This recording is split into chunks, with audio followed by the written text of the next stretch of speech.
দিনাজপুরের ৬টি সংসদীয় আসনের খবরাখবর আমরা জানার চেষ্টা করব। সেখানকার মধ্যে ৬টির মধ্যে ৪টির ফলাফল বেসরকারিভাবে ঘোষণা করা হয়েছে। জেলা রিটার্নিং কর্মকর্তার কার্যালয় থেকে সরাসরি সে ফলাফল নিয়ে আমাদের সাথে যুক্ত হচ্ছেন প্রতিনিধি ভুবন সেন। ভুবন সেন, ৬টির মধ্যে ৪টির ফলাফল ঘোষণা করা হয়েছে, কারা জিতলেন, কত ব্যবধানে জিতলেন জানাবেন।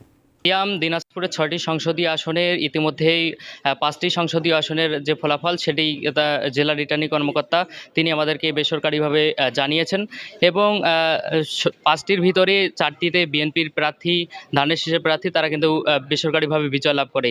এখানে বিএনপির একজন হেভিওয়েট প্রার্থী রয়েছেন ডাক্তার এজেডএম জাহিদ হোসেন, বিএনপির স্থায়ী কমিটির সদস্য, তিনি বিজয় লাভ করেন। এবং সেই সাথে যদি আপনাকে একটু জানিয়ে রাখি, দিনাজপুর ৪ আসনে আখতারুজ্জামান মিয়া বিএনপির প্রার্থী, তিনি কিন্তু ১,৬৬,৭১৭ ভোট পান এবং তার নিকটতম প্রতিদ্বন্দ্বী জামায়াতের প্রার্থী আফতাবউদ্দিন মোল্লা।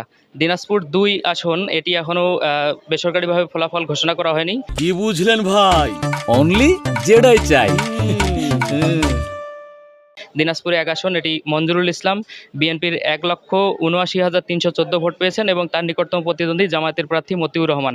দিনাজপুর ৫ আসনে এখানে বিএনপির প্রার্থী ৯৮,৫৪৪ ভোট পেয়েছেন এবং একজন ১১ দলীয় জোটের প্রার্থী রয়েছিলেন এনসিপির কেন্দ্রীয় মুখ্য সংগঠক, তিনি ১,১০,১৯৫ ভোট পেয়েছেন এবং সেখানে স্বতন্ত্র প্রার্থী বিএনপির বর্ষিয়ান নেতা, তিনি সদ্য বহিষ্কৃত, তিনি কিন্তু সেখানে বিজয় লাভ করেন বেসরকারি ফলাফলে ১,১৪,৪৮৪ ভোট।